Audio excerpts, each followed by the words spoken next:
Great. So I'll try to be a little bit quick. I'm standing between you and coffee break on the second day of the conference in the afternoon. So understand that we might be a little bit tired. So I guess just a little bit of background around myself. I'm Mark Lutter. I'm the founder and executive director of the Charter Cities Institute. We're a nonprofit, a 501c3 based in the US.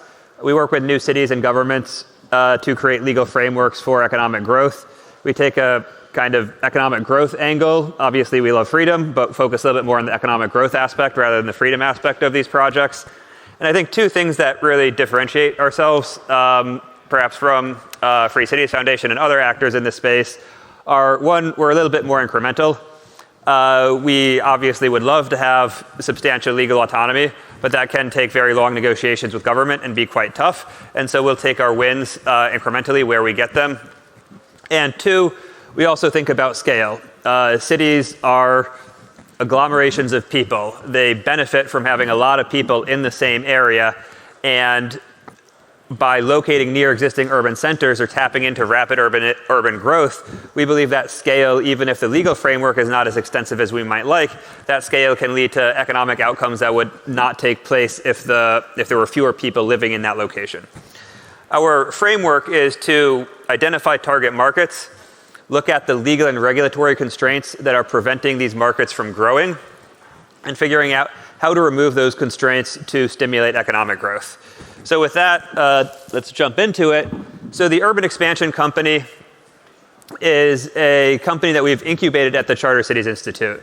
We are building new urban districts that plug into existing African cities. So Africa, as many of you might know, is urbanizing very rapidly. Africa is adding about 25 million new urban residents annually. Tremendously rapid growth, and much of this growth is horizontal. So the cities are sometimes building up, but also building out. And by identifying where that urban growth is taking place, we believe that we can build satellite cities that capture that urban growth, deliver value to those residents, as well as generating hopefully a healthy return for investors. So the problem, as I mentioned, the urban growth rate is tremendous. There's nearly 1 billion new urban residents over the next 30 or so years, 700 million. There's a tremendous housing gap. Most of these new urban residents are going to be living in informal settlements, not informal settlements, right? So the formal market will cater, depending on the country, between 50% to even as small as 10% of a country's population, while the rest will live in informal settlements that will have less good access to roads, to jobs, to sewers, to electricity, to water. And that's a massive market that we want to target.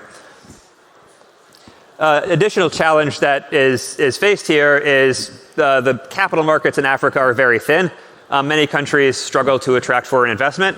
And the governments also struggle to manage large-scale infrastructure projects and manage the urban services that are necessary to accommodate this rapidly growing urban population. So what we want to do is figure out how to work with governments, how to partner with them to deliver some of these services more effectively. So what are we doing? Like, what does it mean to actually implement this project? Functionally, we partner with landowners, and we explored purchasing land, but just based on the possible purchase price, we realized it would be more cash effective as well as easier to partner with landowners either in a joint venture structure or in a reverse mortgage structure, targeting 1,000 hectares outside rapidly growing urban areas. We do look for a regulatory advantage. It's not as extensive as some of the other projects here, but we really focus on especially is looking at how to get development rights to allow small plot sizes, to allow roads of a certain size. Many African countries, for example, you need very large lots, which means you can only fit a relatively small number of units per acre. And if we have smaller lots, many more units per acre, the land value goes up, we deliver more value to residents, and we're able to scale much more effectively. We are also exploring special economic zone status in Mozambique, where we're negotiating with a local party. We are looking at a special economic zone that will offer tax concessions to corporate parties that are interested in an industrial park there.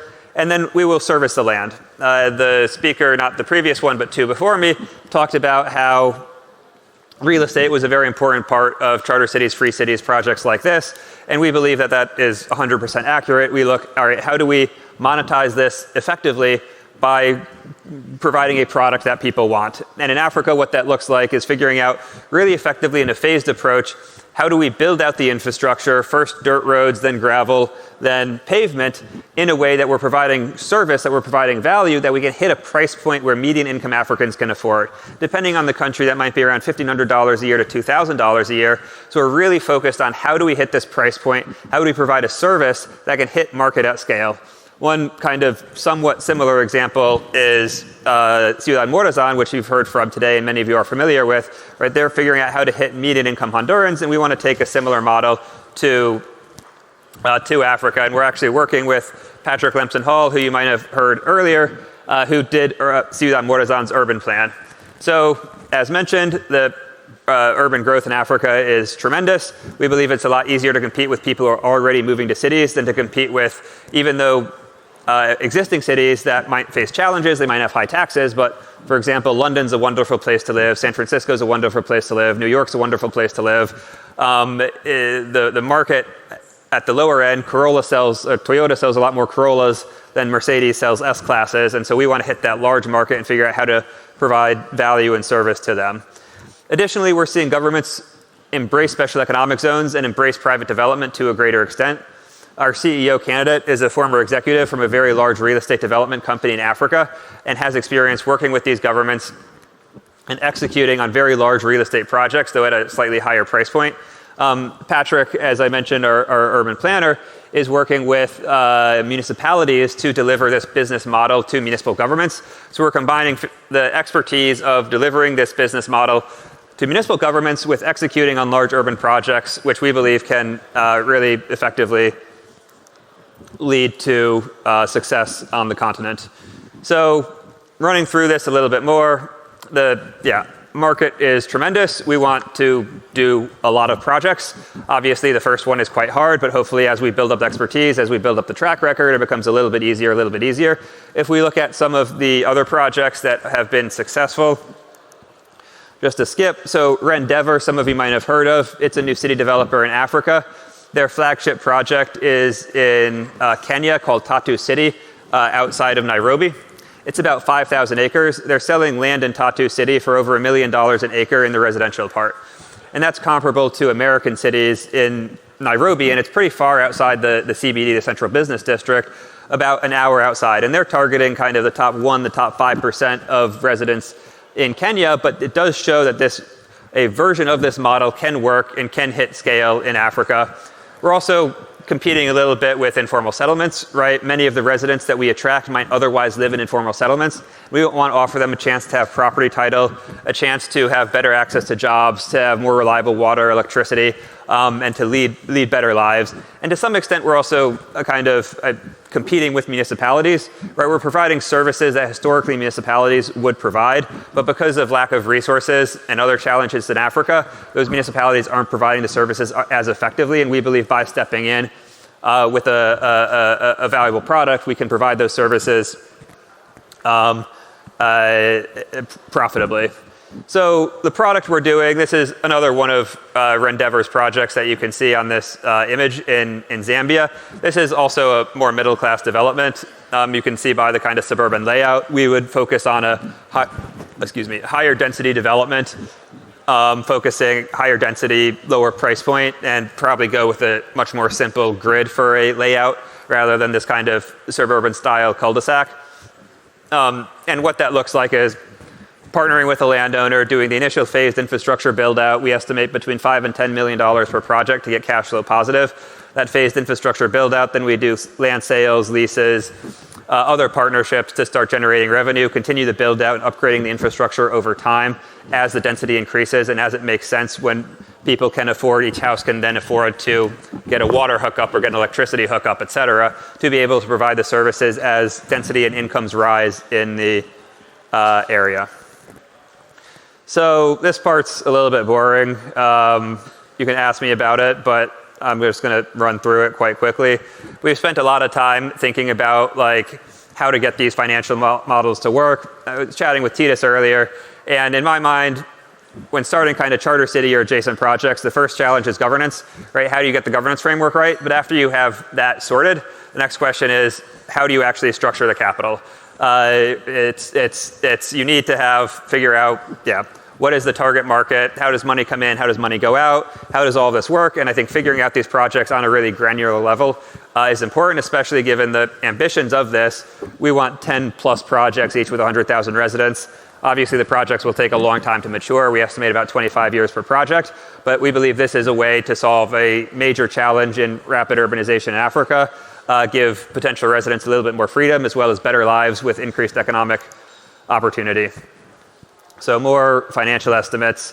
And to conclude, right, the basic framework to understand is we want to partner with large landowners outside rapidly growing urban centers. We believe with $5 million plus per project, we can get cash flow positive and develop over a 25-year time horizon. And we want to build these satellite cities, a dozen plus of them, each targeting about 100,000 residents. I'm Mark Lutter. Thank you for your time. And I've got, this is going up now. I'm so confused. 2 minutes for questions? Four. Huh? 4 minutes. 4 minutes. Oh, 4 minutes for questions. Okay, I guess I ran through this pretty quickly.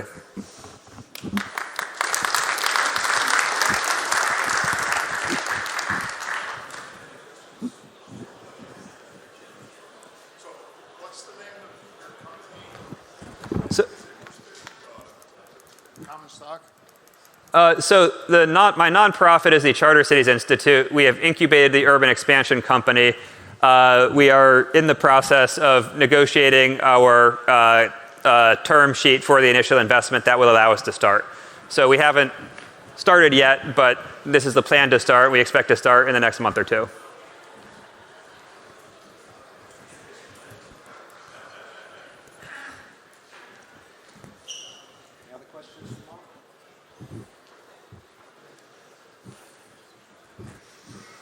All right, well, enjoy the coffee break. Thank you.